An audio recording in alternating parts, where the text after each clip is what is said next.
Hello and welcome to Through the Bible with Les Feldick.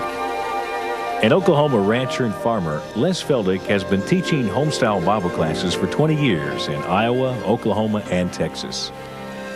Les Feldick's unique style of Bible teaching has made the books of the Bible come to life. When Les is teaching, it's so interesting that people say time just seems to fly by.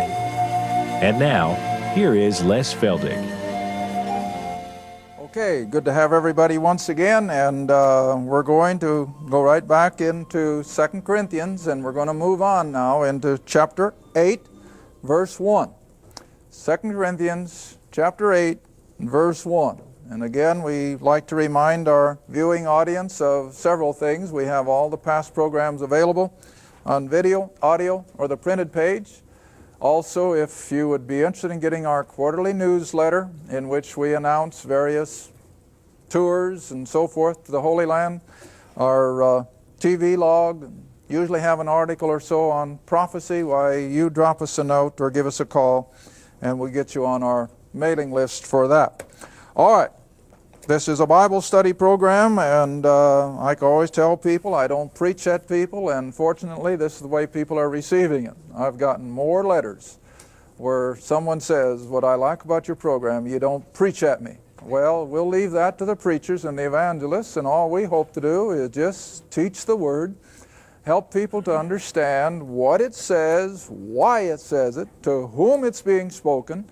And it makes all the difference in the world, see, because if you go back into the Old Testament and read some of those things and try to apply it today, you're in trouble. I mean, you're in trouble. So what do you have to do? It's still the Word of God, absolutely. But it wasn't written to us. It was written to the Jew under the law. And so this is where we feel that we are reaching so many people who are confused. In fact, I had a lady call one Monday morning after she had seen the program, and she said, now Les, she said, I am confused. I said, well, what's the matter? Well, she said, the sermon Sunday morning was when the rich young ruler came to Jesus and said, what must I do for eternal life? His answer was, keep the commandments. And I said, that's right. Well, she said, then this morning you turned around and said, we're not under the law, we're under grace. She said, isn't that a contradiction? I said, no, it's a change of program. I said, we're not under law. Jesus today would not write to us to keep the commandments. Today, the message is you believe the gospel. And that's not a contradiction. It's a change in God's modus operandi. All right, now in Corinthians, of course, Paul, as we've been stressing over and over for the last several programs, that first in 1 Corinthians, he had to deal with a church full of problems, and he had to address them. He almost felt bad about it, but now within a year, we don't know exactly how much later, but sometime within a year later, he writes this second letter, and it's just a whole different attitude. He's no longer condemning them for things. He is encouraging them. He's exhorting them. He is boasting about them to the other churches up and down Achaia and Macedonia, which were the two areas of Greece, remember. But now he comes to a subject that is still pretty touchy today. He's going to touch their billfold.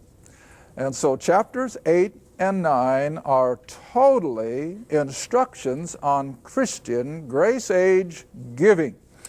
Now you have no idea how many phone calls we get where people ask, well, what am I supposed to do? Well, hopefully from these two chapters we'll answer the questions from the Word. Now, before we go into 2 Corinthians chapter 8 and Paul's admonition to the Corinthians to get their offerings in order, let's go back a minute to Galatians chapter 2 and see what prompted the apostle to encourage these Gentiles to bring their offerings. Now, you want to remember, these early churches met in homes. They didn't have full paid pastors as we do now. They did not have building complexes that had to be maintained or built and paid interest on the loan and what have you. So the economy of these local churches was very limited, but still Paul is admonishing them to give. What was the purpose? All right, Galatians chapter 2, And you'll understand from our past teaching that this is the Jerusalem Council. At about 51 or 52 AD, when the Jewish people at Jerusalem, Peter, James, and John, and the other members of the local Jewish congregation in Jerusalem, had called Paul up to Jerusalem to really settle the issue once and for all that he could no longer tell Gentiles up there at Antioch or in other areas where he had started churches that they could be saved without keeping the law, without practicing circumcision, and so forth.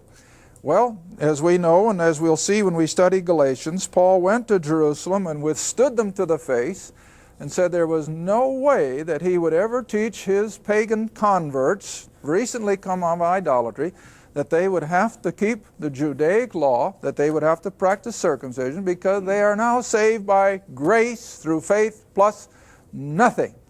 And so they have this great conference, and I imagine it went on a good part of the day, until finally, you remember, Peter, by the work of the Holy Spirit, woke up, realized, now wait a minute, a long time ago, we know it was 12 years before, God sent me to the house of Cornelius, and he showed me that he could save a Gentile. So Peter said, I guess Paul's right. And so they gave in. All right, that's Galatians chapter 2. So now then you come down to verse 9, and when James and Cephas, that's Peter, when James and Peter and John, I always call them the inner sanctum. Maybe that's not a good word, but that was the inner core of the 12. And so when the inner sanctum, who seemed to be pillars, now what does that imply? Hey, they weren't what they thought they were anymore. What's happening? God's changing the program. He's coming out of Judaism and legalism, and we're coming into the age of grace. And so they weren't the pillars anymore that they thought they were. But whatever, when they perceived the grace that was given unto me, they gave to me and Barnabas the right hands of fellowship. In other words, just like we do today. When you come to an agreement, what'd they do? They shook hands, and they agreed. All right, Paul, now let's look what they said. You go to the heathen. That's where he'd been. You go to the heathen, and they would go to the circumcision or Israel. Plain as day. How people can miss it, I'll never know, but I did for years, and I guess most people still do. But here was the agreement after this tremendous council at Jerusalem. Okay, Paul, you continue your ministry amongst the Gentiles. We'll no longer force you to practice legalism and circumcision. You preach your gospel, and we'll continue dealing with the Jew. All right? But that's not what I wanted you to see. Verse 10. Only they would, that is Peter, James, and John, only they would that we, Paul and Barnabas, should remember the poor. What poor? Well, the poor Jews who were now stranded financially in Jerusalem. A lot of people don't stop to think of that. Now here we are, 52 AD. That's about 20-some years? Yeah, 20-some years after the crucifixion and Pentecost. I put the crucifixion at 29. Pentecost, of course, would be in the same year. So here we are, 20 years or more after Pentecost, and the main prerogative of Peter, James, and John is that Paul not forget these poor Jews in Jerusalem. All right, now let's go chase it back. Where do they come from? Go back to Acts chapter 2. You know, and after I'd explained to this lady that I was referring to in the opening remarks, I knew I couldn't just do it in a statement, so I just point blank asked her. I said, have you got about 5 or 10 minutes? And she said, yes. And I said, would you like about 10 minutes of a personal one-on-one Bible study? And she said, oh, I'd love that. I said, okay. So I took her back all the way through the Old Testament, the Abrahamic covenant, how that Christ came to the nation of Israel and presented himself as their Messiah, and how they rejected him, and went through the whole gamut, and how that Israel continued to reject here in the early Acts, and then God raised up this other apostle and sent him to the Gentiles with the gospel of the grace of God. And when I was all through, she said, "It's so logical, isn't it?" Yeah, it is. It's so logical. There's no way you could bring the whole Gentile world under Judaism and legalism and the law. Because now with the work of the cross completed and finished, God could pour out His grace on the whole human family, not just Israel. But back here in chapter 2 of Acts, it is still God dealing with Israel. And you all know the account, the day of Pentecost, verse 36 of chapter 2. Therefore, Peter says, "Let all the house of Israel know assuredly that God hath made that same Jesus whom you crucified, Lord and Christ." See, he's dealing with Israel. All right, now then you come down to verse 42. Now the reason I brought you here, who are the poor in Jerusalem? Verse 42, "And they continued steadfastly in the apostles' doctrine," the 12, the teachings of Jesus and his earthly ministry, "and fellowship, and in breaking of bread, and in prayers, and fear came upon every soul, and many wonders and signs were done by the apostles." Verse 44, "And all that believed were together, and had all things common. They sold their possessions and their goods, and they parted them," or they parceled it out to all men as every man had need. Now what was that? That was a total communal system of living. Whatever they had, they put it into a common kitty, and then the 12, Peter, James, and John, and the others, parceled it out to these believing Jews according to their needs. All right, let's move on to chapter 3 or 4. Chapter 4, verse 32. And this is all in Jerusalem. These are all Jews. "And the multitude of them that believed were of one heart and one soul." Boy, wouldn't that be great if we could say that about churches today? Oh my, listen, again, I get so many phone calls of people who are in churches that are dividing, and they're in controversy of one sort or another. Well, this group didn't have that problem. They were all of one heart and one mind. "Neither," reading on in verse 32, "neither said any of them that aught of the things which he possessed was his own, but they had all things common. And with great power gave the apostles witness of the resurrection of the Lord Jesus, and great grace was upon them. Nor was there any among them that lacked, for as many as were possessors of lands or houses did" what? "They sold them, and brought the price of the things that were sold, and laid them at the apostles' feet. And then distribution was made unto every man according as he had need." Verse 36, "And Jose, who by the apostles was surnamed Barnabas," the same one that ended up helping Paul, "which is being interpreted the son of consolation, who was a Levite, and of the country or the island of Cyprus, having land," on Cyprus of course, "sold it, brought the money, and laid it at the apostles' feet." Now back up again, if you will, to chapter 2. Verse 5, Acts chapter 2, verse 5.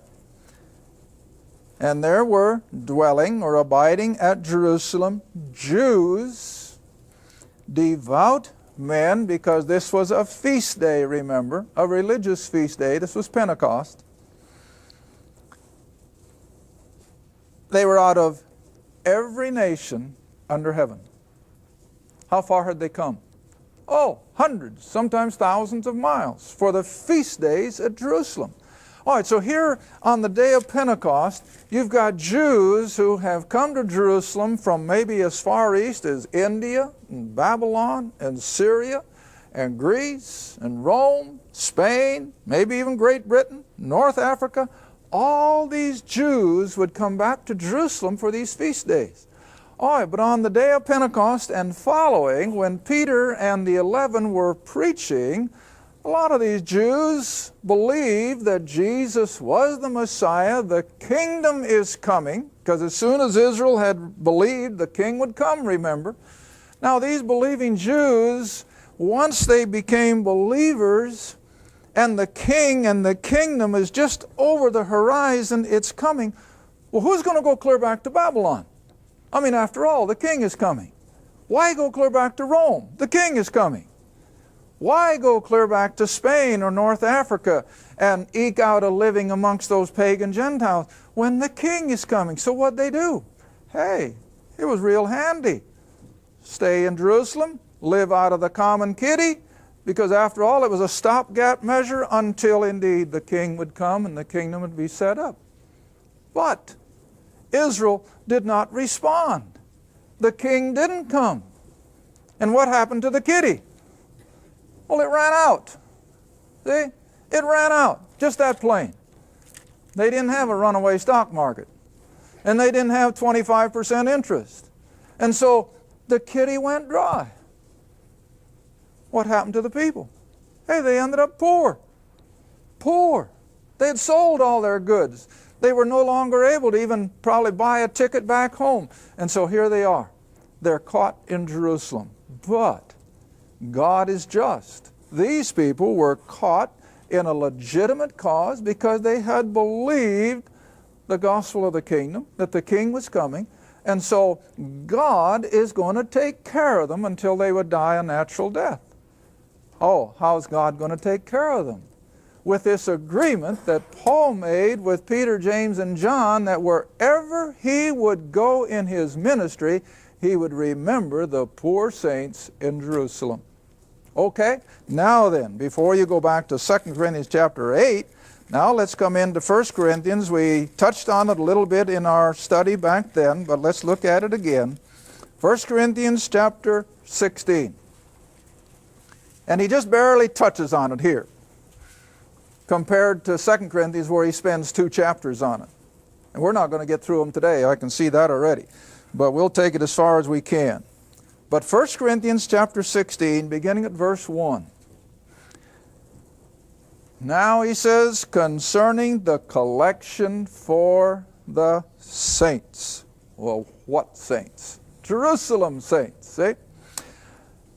As I have given order to the churches of Galatia, even so do ye. Upon the first day of the week, let every one of you lay by him in store, as God has prospered, that there be no collections when I come. And when I come, whomsoever you shall approve by your letters, in other words, letters of commendation, them will I send to bring your liberality, your offerings, where? Jerusalem. You see how plain that is? So what God is now laying on the hearts of these Gentile believers is the necessity of those Jewish believers who got caught, you might say, in the fact that the king and the kingdom didn't come, and they were poor, they were destitute. All right, let me take you another one. Go back to Romans. Romans chapter 15. Let's begin at verse 25. Because I'm sure anybody who knows anything of history realizes that at this point in time, there were no mission boards. There were no foreign missionaries to support.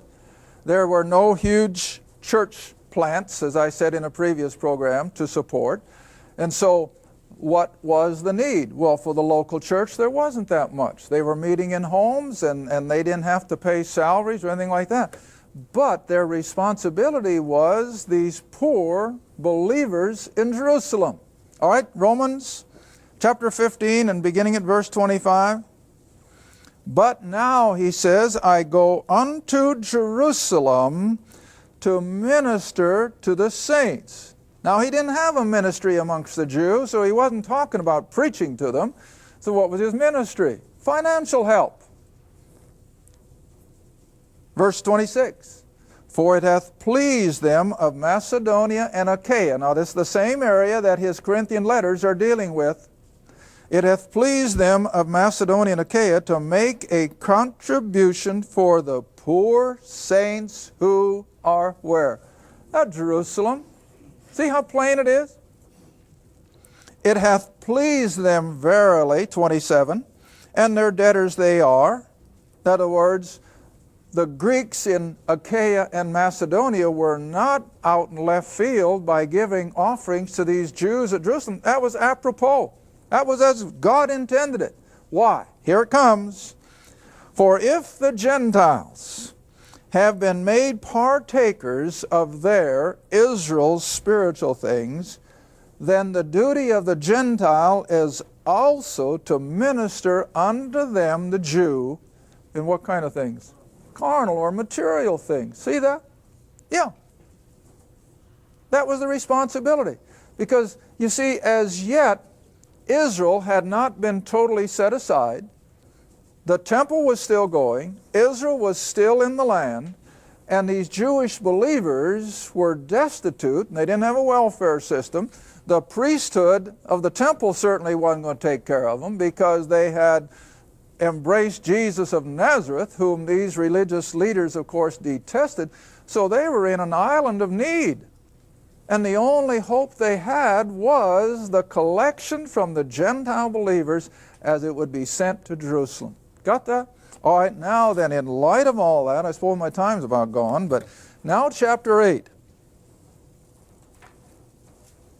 Verse 1 again, moreover, brethren, we do you to wit of the grace of God bestowed on the churches of Macedonia. Now, I hope you know your geography. Macedonia is northern Greece. That up right next to Yugoslavia. Achaia was southern Greece, the area around Athens and Corinth and down on the Mediterranean Sea. But all of Greece is mountainous. And whenever you have a rough, mountainous countryside, at least back when most people eked out a living agriculturally, how much material wealth did these people have? None. They were poor themselves, see? All right, now to these little congregations out in that mountainous area of Greece, this is who Paul is referring to. All right? Verse 2, how that in a great trial of affliction, the abundance of their joy. Now you see, this is something America doesn't understand anymore. That there can be joy without material wealth. Now you talk to most of us who remember the Depression, the 30s Depression, not the 87. The 30s Depression. I think most of you remember at least part of it like I do. How much money did we have? None. None. There wasn't money for anything. Were people as downtrodden and depressed as they are today? No. People were happy. You know, I can remember asking my old dad after, machinery came in and tractors and all this, and I said, Dad, how in the world did you stand farming with a bunch of horses? And you know what his answer was? Oh, we didn't know any better. And that's so true. Well, the same way in the Depression. People were poor, but they didn't know it. And so what were they? They were happy. And the same way with these poor people up in Greece. They didn't have anything materially. Nothing. But they had all kinds of what? Joy and happiness, because they had been removed from paganism with all of its superstition and with all of its fear, and they had now been set free by the gospel. All right, read on. So in a great trial of affliction, the abundance of their joy and their deep, what? Poverty. Abounded unto the riches of their liberality. In other words, no matter how poor they were, they could still what? They gave. And they gave liberally, see? All right, move on. Verse 3. For to their power I bear record Yea, and beyond their power, they were willing of themselves. In other words, Paul or Titus didn't go in there and do a bunch of promoting, arm twisting. All they did was express the need that the Lord was laying on them to give, to help the poor saints in Jerusalem. Verse 4, praying us with much entreaty that we should receive the gift. Do you get that? As poor as these believers were in Greece, they actually begged Paul for the opportunity to give to those saints at Jerusalem. Quite opposite from today, isn't it? Oh, what an opposite. Today, it's just as if people have to twist people's arm, and you got to have a telethon of one sort or another in order to get people to give. But they didn't hear. They almost the other way around. They begged the apostle for the opportunity to take of their offerings, and with much entreaty that we would receive the gift. All right, now verse 4. Continue on. And take upon us the fellowship of the ministering to the saints in Jerusalem. And this they did, not as we hope, but first gave their own selves to the Lord. Now this is where it has to begin, isn't it? It doesn't do a nickel's worth of good for an unbeliever to give to the things of God. God doesn't need it. God doesn't want it. And God can get along just fine without it. Thank you. But listen, He expects the saints to give as He leads them to give. Not with any legal binding, not with any legal ramifications that you will give this, but no, under grace, you give, as we saw in Corinthians, as God has prospered. You give as the Lord lays it on your heart, and not according to a set of rules and regulations. All right, but they gave first themselves to the Lord. In other words, they stepped into God's saving grace. And then they, might you say, opened themselves up to the Apostle Paul and his ministry. And then verse 6, insomuch that we desired Titus that he had begun, so he would finish in you the same grace also. In other words, Titus is picking up the mantle from the Apostle Paul to gather these offerings for the poor saints in Jerusalem. Thank you for watching Through the Bible with Les Feldick, a weekly Bible study. If you would like more information about the Les Feldick Ministries, a Bible study in your area, or about this program, write to Les Feldick Ministries, Route 1, Box 760, Kinta, Oklahoma, 74552. That's Route 1, Box 760, Kinta, Oklahoma, 74552. Through the Bible with Les Feldick is viewer supported, and your gift is appreciated.